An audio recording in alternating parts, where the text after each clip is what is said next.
Clip number 45، اس میں آپ انشاءاللہ قرآن پاک کی سورہ بقرہ کی آیت نمبر 133 سے 135 کی تلاوت، ترجمہ اور تفسیر صراط الجنان سنیں گے۔ بسم اللہ الرحمن الرحیم۔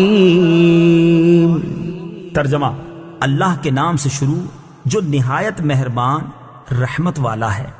ام کنتم شہداء اذ حضر یعقوب الموت اذ قال لبنیہ ما تعبدون من بعدی قالوا نعبد إلهك وإله آبائك إبراهيم وإسماعيل وإسحاق إلها واحدا وَنَحْنُ لَهُ مُسْلِمُونَ۔ ترجمہ: اے یہودیوں، کیا تم اس وقت موجود تھے جب یعقوب کے وصال کا وقت آیا، جب انہوں نے اپنے بیٹوں سے فرمایا اے بیٹو میرے بعد تم کس کی عبادت کرو گے؟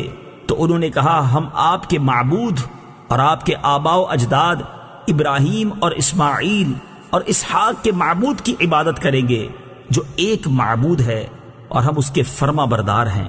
ام کنتم شہداء، کیا تم موجود تھے؟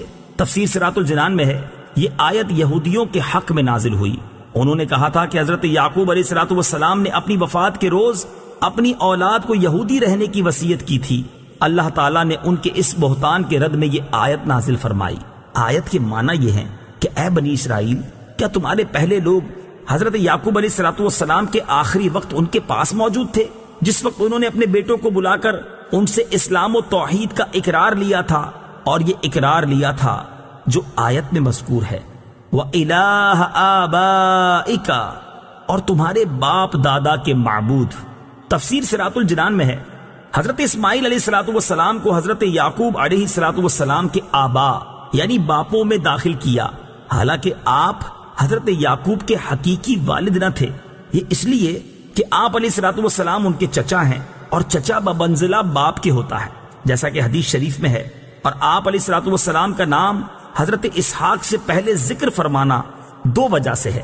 ایک تو یہ کہ آپ حضرت اسحاق سے 14 سال بڑے ہیں، دوسرا اس لیے کہ آپ سید عالم صلی اللہ تعالی علیہ وآلہ وسلم کے آبا میں سے ہیں۔ تلك أمة قد خلت لها ما كسبت ولكم ما كسبتم ولا تسألون عما كانوا يعملون۔ ترجمہ: وہ ایک امت ہے جو گزر چکی ہے، ان کے اعمال ان کے لیے ہیں اور تمہارے اعمال تمہارے لیے ہیں، اور تم سے ان کے کاموں کے بارے میں نہیں پوچھا جائے گا۔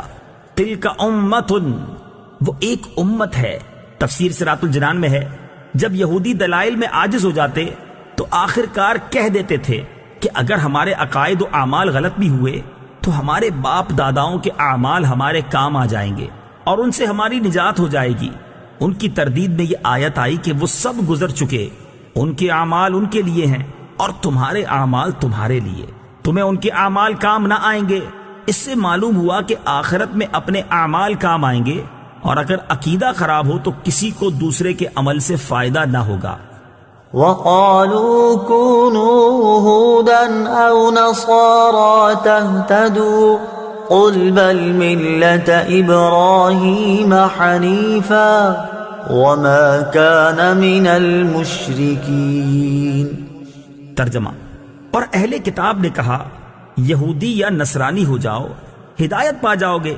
تم فرماؤ ہرگز نہیں، بلکہ ہم تو ابراہیم کا دین اختیار کرتے ہیں جو ہر باطل سے جدا تھے اور وہ مشرکوں میں سے نہ تھے۔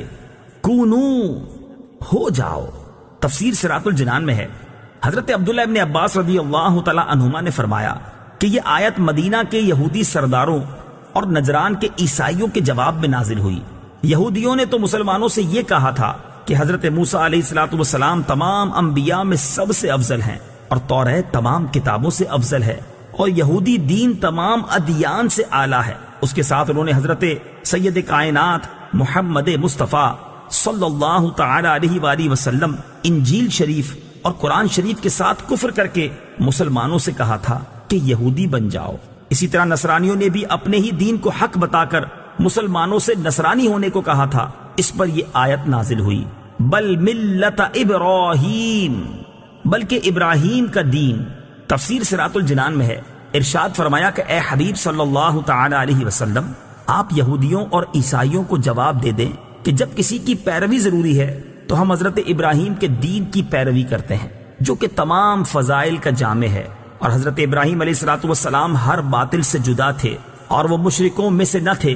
اس میں اشارتاً یہودیوں، عیسائیوں اور ان تمام لوگوں کا رد کر دیا گیا جو مشرک ہونے کے باوجود ملت ابراہیمی کی پیروی کا دعویٰ کرتے تھے کہ یہ لوگ اپنے آپ کو ابراہیمی بھی کہتے ہیں اور شرک بھی کرتے ہیں، حالانکہ ابراہیمی وہ ہے جو حضرت ابراہیم علیہ السلام کے دین پر ہو، اور حضرت ابراہیم علیہ السلام مشرک نہ تھے، جبکہ تم مشرک ہو تو ابراہیمی کیسے ہو گئے؟ اس سے دو مسئلے معلوم ہوئے، ایک یہ کہ حضرت ابراہیم علیہ السلام کو رب تعالیٰ نے وہ مقبولیت عامہ بخشی ہے کہ ہر دین والا ان کی نسبت پر فخر کرتا ہے، دوسرا یہ کہ صرف بڑوں کی اولاد ہونا کافی نہیں جب تک بڑوں کے سے کام نہ کرے،